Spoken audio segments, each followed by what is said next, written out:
क्या आपने कभी ऐसे गांव के बारे में सुना है जहां पर पैदा होने वाली पहली लड़की को ही जान से मार दिया जाता है। ये कहानी है एक गांव के एक खूंखार कुएं की। एक कुआं जिसमें आत्माएं खेलती हैं। आज की कहानी एक 9 साल के बच्चे की है जो कुएं के अंदर छुपन छुपाई खेलने गया, लेकिन जब वो वापस लौटा तो वो अकेला नहीं था। आज की कहानी सिर्फ एक हॉरर स्टोरी ही नहीं है, बल्कि ये एक सच है हमारे समाज के एक अंधेरे पहलू का, जहाँ पर बेटी होना एक मौत की सजा बन जाती है। लेकिन आज की कहानी ट्रस्ट में बहुत ज़्यादा डरावनी भी होने वाली है, लेकिन अंत तक आपको इमोशनल करके छोड़ेगी। इसलिए अपने लाइट्स को बंद कर दो, अपने हेडफोन्स को लगा लो और इस जहन में बस जाने वाली कहानी को शुरू करते हैं। लेकिन उससे पहले हेलो गाइस, मेरा नाम है अविनाश कुमार और आप देख रहे हो हॉरर स्टोरीज।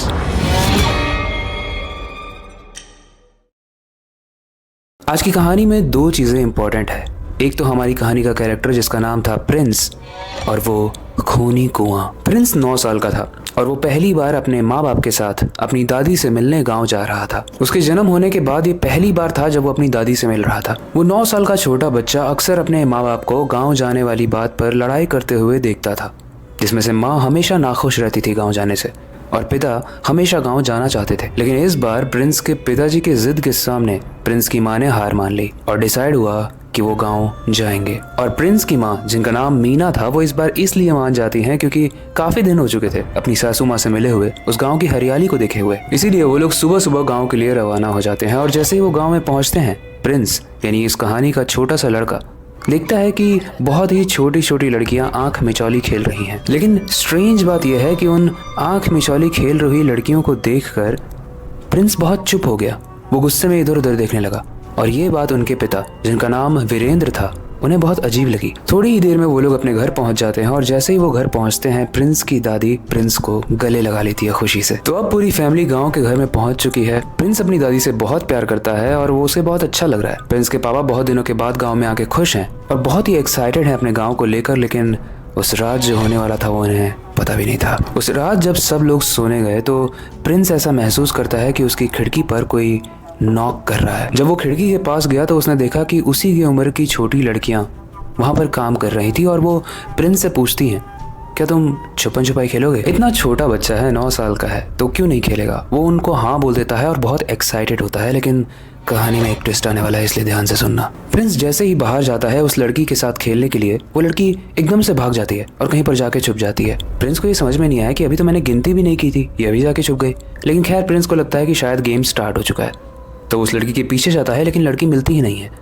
उसे दिखता है कि वो खेत की तरफ जा रही है, तो वो बहुत तेज़ी से भाग के खेत की तरफ जाता है और वो खेत में काफ़ी अंदर तक चला जाता है, लेकिन वो लड़की नहीं मिलती। लेकिन छुपन छुपाई खेलते खेलते प्रिंस बहुत ज़्यादा आगे चले जाता है, इतनी ज़्यादा आगे जहाँ पर उसे एक कुआं दिखता है और उसके साथ वहाँ पर कुछ ऐसा होता है जिसे सुनने के बाद आपकी रूह कांप जाएगी। वो लड़की जिसके साथ प्रिंस छुपन छुपाई खेल रहा था, वो कुएं से बाहर आती है और प्रिंस के सामने आकर खड़ी हो जाती है। उसका चेहरा, उसका जिस्म एकदम से बदलने लगा, उसका शरीर गलने लगा और आंखें एकदम से सफ़ेद हो गई और उसके शरीर से बहुत ही सड़न की बदबू आने लगी। और सबसे अजीब बात पता है क्या थी? वो लड़की प्रिंस को देखकर अजीब तरीके से चिल्ला रही थी, बहुत ही डरावनी आवाज में। अब धीरे धीरे प्रिंस हिप्नोटाइज हो गया, उसके पैर अपने आप आगे चलने लगे और थोड़ी देर के बाद प्रिंस उस कुएं में गिर गया।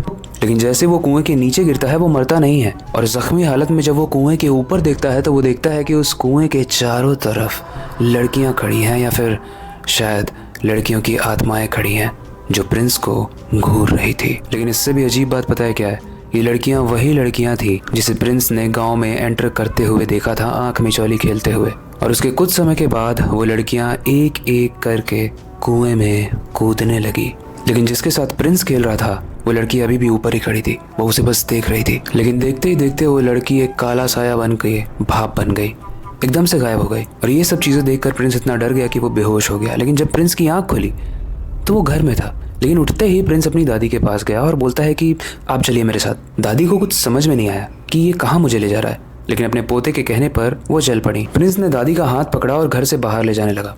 दूसरी तरफ प्रिंस की माँ थी, जो उठती हैं और देखती हैं कि प्रिंस बेड पर नहीं है, तो वो जब विंडो के पास जाती हैं, खिड़की के पास जाती हैं, तो वो देखती हैं कि प्रिंस अपनी दादी माँ का हाथ पकड़कर उन्हें तेजी से आगे ले जा रहा है। वो बहुत ही डर गई और उन्होंने प्रिंस के पापा को बोला। और अब सिचुएशन ये है कि प्रिंस अपनी दादी को लेकर आगे जा रहा है और उसी का पीछा कर रहे हैं उसके पेरेंट्स, यानी उसके माँ बाप। और दादी को खींच कर पता है वो प्रिंस कहाँ लाया दादी को।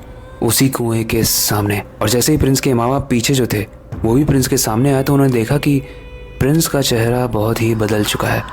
वो बहुत ही अजीब और डरावना लग रहा है। उसकी आंखें धीरे धीरे सफ़ेद होने लगी और वो एकदम से अपनी दादी का गला दबाने लगा। प्रिंस के पेरेंट्स एकदम चीख पड़े, लेकिन वो कुछ कर नहीं पा रहे थे, मानो उनका पैर एकदम जमीन में जम चुका है। प्रिंस अपनी दादी का गला कस के दबाया जा रहा था और देखते ही देखते उसने अपनी दादी को उस कुएं में फेंक दिया। प्रिंस के पापा प्रिंस को देखकर बहुत ही शॉक्ड थे। वो प्रिंस जो अपनी दादी से बहुत ज़्यादा लगाव करता था, बहुत ज़्यादा प्यार करता था, आज उसी प्रिंस ने अपनी दादी को गला दबाकर कुएं में धक्का दे दिया। ये कैसे हो सकता है? वो लोग काफ़ी कोशिश करते हैं दादी को बाहर निकालने की, लेकिन दादी मिलती नहीं है और कुएं में डूबकर उनकी मृत्यु हो जाती है। जब दादी डूब रही थी तो प्रिंस बहुत ही तेजी से एक शैतान वाली हंसी हंस रहा था और हंसते हंसते वो प्रिंस बेहोश हो जाता है और उसके पेरेंट्स को समझ में आ जाता है कि ये हमारा 9 साल का मासूम बच्चा नहीं है, कुछ तो गड़बड़ है। वो समझ जाते हैं कि ज़रूर ये किसी काली शक्ति का या किसी काले जादू का खेल है। इसलिए अगले दिन वो एक पंडित को बुलाते हैं और पंडित आकर जब कुछ मंत्र पढ़ता है और प्रिंस के बिहेवियर को ऑब्जर्व करता है तो उसी के थोड़ी देर बाद प्रिंस होश में आ जाता है। और जैसे ही वो होश में आता है वो जोर जोर से रोने लगता है। वो अपनी माँ से कहता है कि माँ, मुझे सब याद है, हमारी दादी मर गई और मुझे कुछ आपको बताना है। उसने बताया कि रात में मुझे एक सपना आया था जिसमें एक लड़की ने मुझे खेलने बुलाया था और वो लड़की कोई और नहीं थी बल्कि प्रिंस की बहन थी। और ये बात प्रिंस को तब पता चली जब उस लड़की ने प्रिंस को सारी कहानी बताई। तो माँ, क्या ये सच है? मेरी कोई बहन भी थी? और प्रिंस बताता है कि उसके बाद वो आत्मा बताती है कि जब मैं पैदा हुई थी तो दादी ने मुझे कुएं में फेंक कर मार दिया था जिंदा, और गांव वालों को ऐसा बता दिया कि मेरी पोती को कोई चुरा कर ले गया है। लेकिन असली सच ये है कि गांव में एक रिवाज हुआ करता था, एक रिवाज जिसके बेसिस पर अगर घर में कोई बच्चा पैदा होता है और पहला बच्चा अगर लड़की होती है तो उसे मार दिया जाता है और कुएं में ढकेल दिया जाता है। प्रिंस की दादी शुरुआत से ही अपने खानदान में लड़का चाहती थी, इसीलिए उसने प्रिंस की बहन को मार दिया था। और ये सब बातें जब उसकी बहन ने सपने में बताई तो उसके बाद प्रिंस का दिमाग उसके कब्जे में हो गया, जिसकी वजह से उसने दादी को मार दिया। लेकिन ये सारे ही सवाल जब वो अपनी माँ से कर रहा था तो वहाँ कुछ और भी लोग थे, इसलिए माँ ने बोला कि ऐसा कुछ नहीं हुआ था, ये सब बस मनगढ़ंत बातें हैं। उसके बाद दादी का अंतिम संस्कार किया गया किसी तरीके से और प्रिंस को लेकर उसके पेरेंट्स वापस से अपने शहर चले गए। गाइस, ये जो कहानी है ये सिर्फ प्रिंस और एक फैमिली की नहीं है। हमारी सोसाइटी में ऐसे बहुत सारे जगहें हैं जहाँ पर बेटी की कोई रिस्पेक्ट नहीं है। बेटी के पैदा होते ही उसे बोझ समझा जाता है और उसे मार दिया जाता है। और आज की डेट में कई सारे ऐसे घर भी हैं जहाँ पर अगर बेटी को ना भी मारा जाए क्योंकि कानून इतना स्ट्रांग हो गया है तो उसकी जिंदगी मरने के बराबर कर दी जाती है। अब ये जानकर शॉक हो जाओगे कि आज भी हमारे देश में ऐसे कई सारी जगहें हैं जहाँ पर बचपन में ही एक लड़की की शादी कर दी जाती है, उसे जिंदगी जीने का मौका नहीं दिया जाता है। मुझे ये समझ में नहीं आता कि इतनी ज़्यादा नफरत लड़कियों के लिए क्यों है। वो दादी भी तो एक लड़की थी ना, तो क्या ये जस्टिफाइड है कि उन्होंने एक दूसरी लड़की को मार दिया? वेल, आपकी क्या मेंटालिटी है इस चीज़ को लेके? क्या आप लड़का और लड़की किसी को ऊपर समझते हो या दोनों को ही बराबर मानते हो? आप हमें कमेंट सेक्शन में अपनी सोच को ज़रूर बताना। मैं बहुत इंटरेस्टेड हूँ स्पेशली इस वीडियो को लेकर आपके सारे ही कमेंट्स पढ़ने के लिए। बाकी आई होप, जैसा मैंने स्टार्टिंग में प्रॉमिस किया था आप सबको, कि कहानी थोड़ी डरावनी तो होने वाली है लेकिन उसके साथ ही हमें बहुत कुछ सिखा कर भी जाएगी। इसीलिए आई होप कि आज की कहानी आपको बहुत ही अच्छी लगी होगी और ऐसी ही कहानी बहुत सारी आने वाली है जिसमें डर हर कहानी के साथ इंक्रीज होता जाएगा। इसलिए मेक श्योर कि आप आने वाली कहानियों को बिल्कुल भी स्किप ना करो। बाकी वक्त आ चुका है हर बार की तरह इस स्टोरी को एंड करने का और नई स्टोरी पर काम शुरू करने का। लेकिन जाने से पहले मैं हमेशा की तरह एक ही चीज़ कहना चाहूँगा, अपनी क्यूरियोसिटी को डाई मत होने देना, नई चीज़ें सीखते रहना, अपने बेड के नीचे और खिड़की के बाहर ज़रूर देख लेना, कहीं वो लड़कियाँ आपको भी खेलने के लिए तो नहीं बुला रही। मिलते हैं अगली वीडियो में।